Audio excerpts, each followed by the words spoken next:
Sorry बच्चों, video लाने में थोड़ा लेट हो गया है। आज हम लोग करने वाले हैं CUET 2025 का क्वेश्चन नंबर 15 और 16।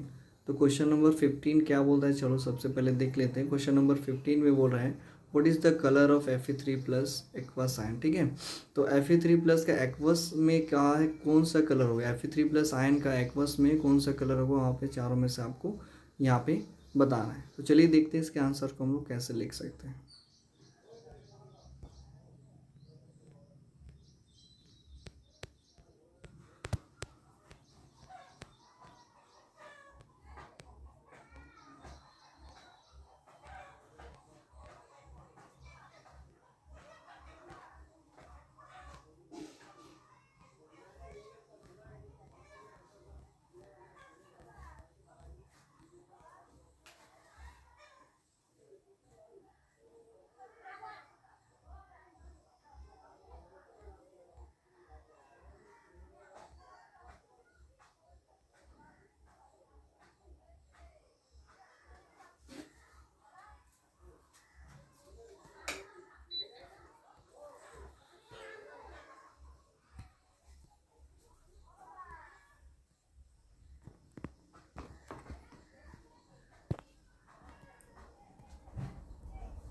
ফ্যানের আওয়াজ আসবে না তো?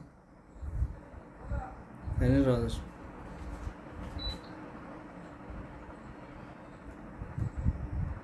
तो यहाँ पे बच्चों हम लोग देखते हैं जो करेक्ट आंसर हो जाएगा क्या हो जाएगा हमारा येलो। तो देखते हैं इसका detail step by step solution. तो सबसे पहले जो है ये क्वेश्चन किसके बारे में, characteristics colour of transition metal ion in aqueous solution. Transition metal ion का एक्वस सॉल्यूशन में हमको क्या देखना है बच्चों, कलर हमको वहाँ पे देखने वाला है। ठीक है, तो यहाँ पे सबसे पहले क्या, identify the ion and it's electronic configuration. तो सबसे पहले हमको क्या करना है, आयन और इलेक्ट्रॉनिक कन्फिगरेशन हमको वहाँ पे देखना है। तो आयरन का अगर हम लोग जब बात करते हैं तो आयरन का एटॉमिक नंबर कितना होता है बच्चों, 26 होता है। इन इसका ग्राउंड स्टेट में इलेक्ट्रॉनिक कन्फिगरेशन कितना होगा, 3d6 और 4s2 होने वाला है ना। अब जब यहाँ पे क्या है Fe3 प्लस, इसका मतलब क्या किया है बच्चों, हमने 3 इलेक्ट्रॉन को उसमें से हमने निकाल दिया है। तो इलेक्ट्रॉन किस में से निकालेंगे, 2 इलेक्ट्रॉन S में से निकालेंगे और 1 इलेक्ट्रॉन D में से निकालेंगे। तो S में कितना हो जाएगा 0 और D में कितना हो जाएगा 5। तो ओवरऑल Fe3 प्लस का इलेक्ट्रॉनिक कन्फिगरेशन क्या आ जाएगा, Ar3d5।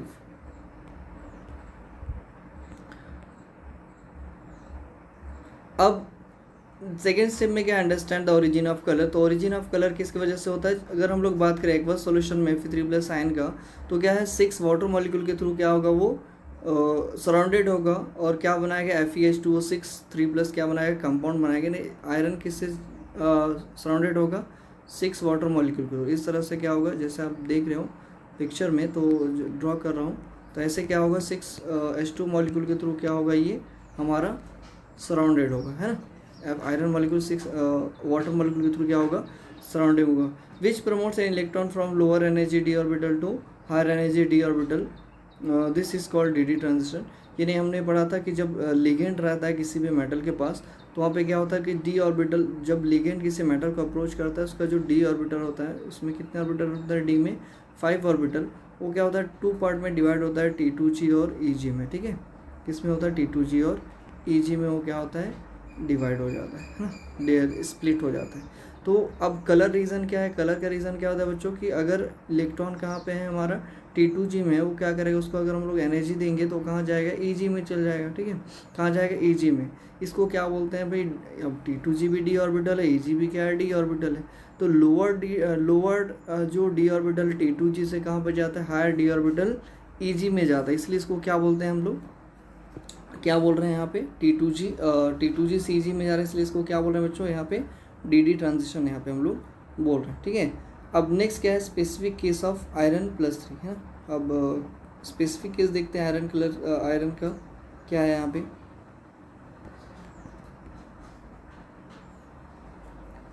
तो जब हम लोग आयरन प्लस 3 का देखते हैं तो उसमें क्या हाफ फील्ड d ऑर्बिटल है ना, d5 कन्फिग्रेशन है। तो dd ट्रांजिशन जो है स्पिन फॉरबिडन होगा। स्पिन फॉरबिडन का मतलब क्या बच्चों कि अगर हम लोग क्या करें, किसी इलेक्ट्रॉन को प्रमोट कर रहे हैं T2g से, किस में से, Eg में, तो अगर उसका स्पिन अगर चेंज हो जा रहा है, स्पिन अगर क्या हो जा रहा है, चेंज हो जा रहा है, इसको क्या बोलते हैं, स्पिन फॉरबिडन बोलते हैं। फॉर एग्जांपल जैसे यहाँ पे देखो d5 है, तो d5 मतलब आयरन का कुछ इस तरह से होगा। तो जब इसको हम लोग एनर्जी देंगे, जब ये हायर में जाएगा, तो ऑलरेडी यहाँ पे देखो एक अप साइड वाला एरो, अप साइड वाला इलेक्ट्रॉन प्रेजेंट है, तो जो नीचे वाला अप साइड वाला इलेक्ट्रॉन है इसको जब ऊपर ले जाएंगे तो क्या होगा, वो डाउन साइड में चेंज होगा, यानी अपनी स्पिन को क्या कर देगा, वो चेंज कर लेगा। इसीलिए इसको क्या बोलते हैं बच्चों, स्पिन फॉरबिडन यहाँ पे बोल रहे हैं, ठीक है। अब स्पिन फॉरबिडन में देखो बच्चों, कलर क्या आता है हमारा, कलरलेस होता है। स्पिन फॉरबिडन रहता है तो वहाँ पे क्या रहता है, कलरलेस रहता है, या फिर पेल वायलेट कलर का वहाँ पे होता है।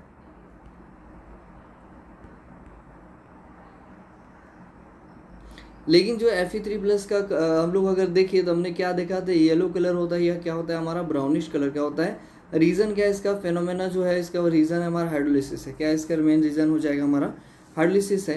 यानी जो हाई पॉजिटिव चार्ज जो Fe3+ आयन है वो क्या करेगा, इलेक्ट्रॉन को क्या करेगा, वाटर मॉलिक्यूल से क्या करेगा, अपने साथ अट्रैक्ट करेगा। वाटर मॉलिक्यूल से इलेक्ट्रॉन को क्या करेगा, अपने साइड अट्रैक्ट करेगा, जिससे क्या हो जाएगा हमारा, एसिडिक बन जाएगा। क्या बन जाएगा, वो एसिडिक बन जाएगा।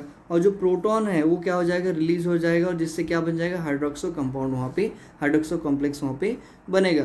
तो यहाँ पे क्या बोल रहा हूँ बच्चों, ये जो पेल वायलेट कलर का हमारा जो आयरन का और वाटर का जो यहाँ पे एक कंपाउंड है, वो क्या करेगा, हाई चार्ज होने की वजह से, हाई पॉजिटिव चार्ज होने की वजह से वो क्या करेगा, सराउंडिंग वाटर लिगेंड से इलेक्ट्रॉन को पुल करेगा, ठीक है, वो खींचेगा अपने साइड। तो खींचने से वाटर मॉलिक्यूल क्या हो जाएगा, एसिडिक हो जाएगा, जिससे क्या करेगा, वो प्रोटॉन को रिलीज कर देगा। और रिलीज करने से क्या बन जाएगा, यहाँ पे देख सकते हो हाइड्रोक्सो कंपाउंड यहाँ पे बन जाएगा। तो अब जो इंटेंस येलो कलर का जो रीज़न है वो एक्चुअली डी ट्रांजिशन नहीं होता है बच्चों, क्योंकि हम लोग को हमने पढ़ा था कि कलर जो है डी जो कलर जो है लिगेंड्स में, या कलर जो है किसी भी कॉम्प्लेक्स का कलर किसकी वजह से होता है, डी ब्लॉक एलिमेंट का कलर डी ट्रांजिशन की वजह से। तो यहाँ पे डी ट्रांजिशन स्पिन फॉरबिडन होने की वजह से यहाँ पे कोई भी कलर हमको देखने को नहीं मिलेगा, लाइट कलर देखने को मिलता।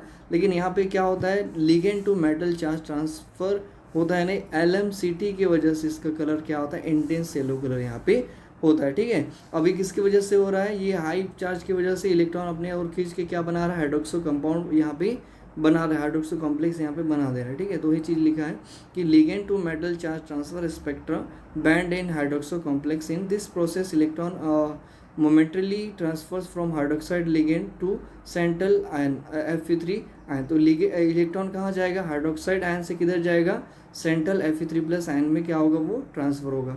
This type of electron transfer is highly probable and strongly absorbs light in the blue violet region in the spectrum causing the solution to appear yellow. तो ये किस रीजन में करेगा, ब्लू वायलेट रीजन में क्या करेगा, हमारा कलर को एब्जॉर्ब करेगा, जिसकी वजह से हमको क्या दिखेगा, वो येलो कलर हमको दिखेगा, ठीक है। ये कलर का जो है बच्चों हमको कहाँ से आएगा, कलर व्हील से हमको देखने को मिलेगा। कलर व्हील देखो इस तरह से होता है, जिसमें क्या होता है, जो हमारा रेनबो का 7 कलर होता है, कौन सा, विबग्योर, क्या होता है बच्चों, विबग्योर होता है। इंडिगो को छोड़ के बाकी कलर को यहाँ पे फिल कर दो, तो वायलेट हो गया हमारा, ब्लू हो गया, ब्लू के बाद ग्रीन हो गया, ग्रीन के बाद येलो हो गया, येलो के बाद ऑरेंज हो गया, ऑरेंज के बाद रेड हो गया। तो जिस रीजन में वो क्या करेगा, हमारा एब्जॉर्ब करेगा, उसका कॉम्प्लीमेंट्री कलर हमको वहाँ पे दिखेगा। यानी अगर ब्लू कलर को एब्जॉर्ब करा तो किसके हम से दिखेगा, हमारा ऑरेंज कलर दिखेगा। रेड कलर को एब्जॉर्ब कर दें तो ग्रीन कलर दिखेगा। तो हमको यहाँ पे देखा कि ब्लू वायलेट रीजन में क्या करता है, एक्सेप्ट करता है, इसलिए किस कलर का दिखेगा, यहाँ पे इंटेंस येलो कलर। यानी ब्लू का जो वायलेट का जो क्या बोल सकते हो आप, यहाँ पे वायलेट का जो कॉम्प्लीमेंट्री कलर है वो कौन सा है, येलो है, इसलिए वो किस कलर का दिखेगा, हमारा येलो कलर का वहाँ पे दिखेगा।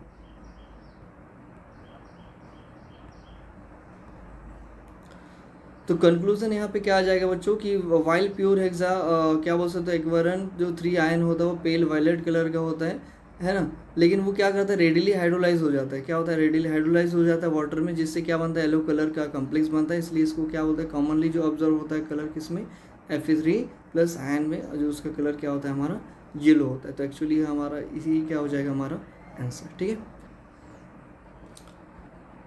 अब देखो बच्चों क्वेश्चन नंबर 16 यहाँ पे क्या बोल रहा है कि why is HCl not use to make the medium acidic in oxidation reaction of KMnO4 in acidic medium, ठीक है।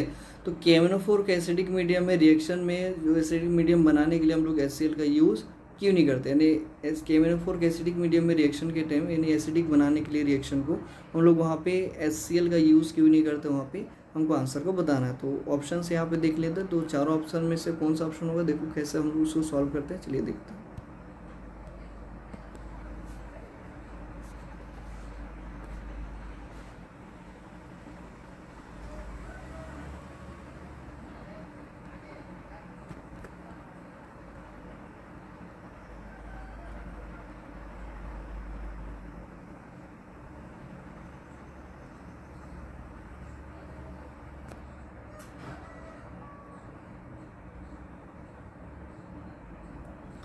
तो अंडरस्टैंडिंग द केमिस्ट्री स्टेप 1 में देख लेते हैं, ठीक है। तो KMnO4 is a strong oxidising agent. तो हमको पता है बच्चों KMnO4 जो होता है वो क्या होता है कि स्ट्रॉन्ग ऑक्सीडाइजिंग एजेंट होता है, जो किसके act as acidic, neutral and basic media. तो सीधा सा मतलब है KMnO4 जो है वो एसिडिक मीडियम में भी क्या होता है, strong oxidising agent, neutral medium में भी होता है और बेसिक मीडियम में भी होता है। यानी तीनों ही मीडियम में KMnO4 क्या होता है कि स्ट्रॉन्ग ऑक्सीडाइजिंग एजेंट होता है, ठीक है।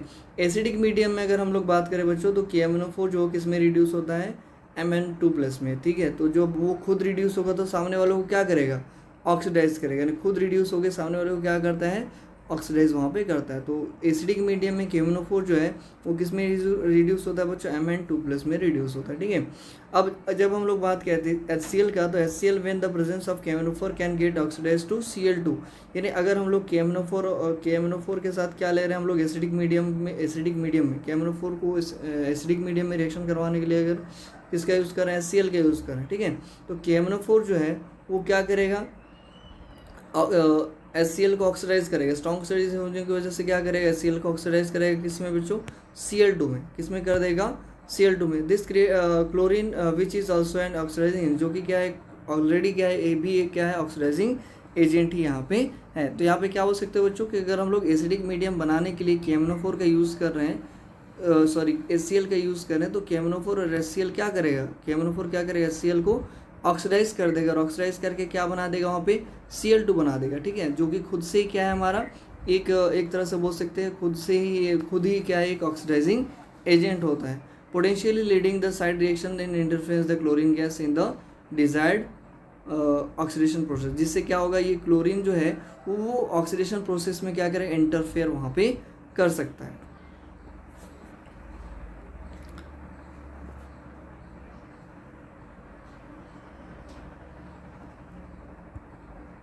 अब सारे ऑप्शन को क्या करते हैं, एक के बाद एक क्या करते लेते हैं, चेक करके देख लेते हैं। KMnO4 is weaker oxidising agent, तो ये हमारा ऑप्शन नहीं हो सकता, क्योंकि हमने अभी देखा KMnO4 जो होता है बच्चों क्या होता है कि स्ट्रॉन्ग ऑक्सीडाइजिंग एजेंट का काम हमारा करता है। KMnO4 oxidises HCl into Cl2 which is also an oxidising agent. तो ये क्या है हमारा सही है कि जो KMnO4 जो है वो क्या आता है HCl के साथ रिएक्ट करके क्या बनाता है, Cl2 बनाता है, और Cl2 जो खुद ही क्या है ऑक्सीडाइजिंग एजेंट होता है, इसलिए क्या करेगा वो इंटरफेयर कर सकता है किसमें, रिएक्शन में। तो आंसर हमारा क्या होगा, 2 ही करेक्ट होगा। चलिए देखते हैं थर्ड क्या हो जाएगा। Both HCl and KMnO4 act as oxidising agent. तो HCl और KMnO4 जो ऑक्सीडाइजिंग एजेंट नहीं है भाई, HCl जो ऑक्सीडाइजिंग एजेंट नहीं है, क्या है Cl2 ऑक्सीडाइजिंग एजेंट है, ना कि HCl। तो ये ऑप्शन नहीं हो सकता। फोर्थ में क्या है हमारा, KMnO4 act as an reducing agent in the process. तो KMnO4 तो भैया ऑक्सीडाइजिंग एजेंट है, तो रिड्यूसिंग एजेंट हो ही नहीं सकता। तो ये हमारा ऑप्शन क्या हो जाएगा, इनकरेक्ट हो जाएगा। फाइनल आंसर क्या हो जाएगा, KMnO4 oxidise HCl into Cl2 which is an also an oxidising agent. तो ऑप्शन नंबर 1 क्या हो जाएगा हमारा आंसर, ठीक है। तो आज के लिए इतना देखते हैं, थैंक यू।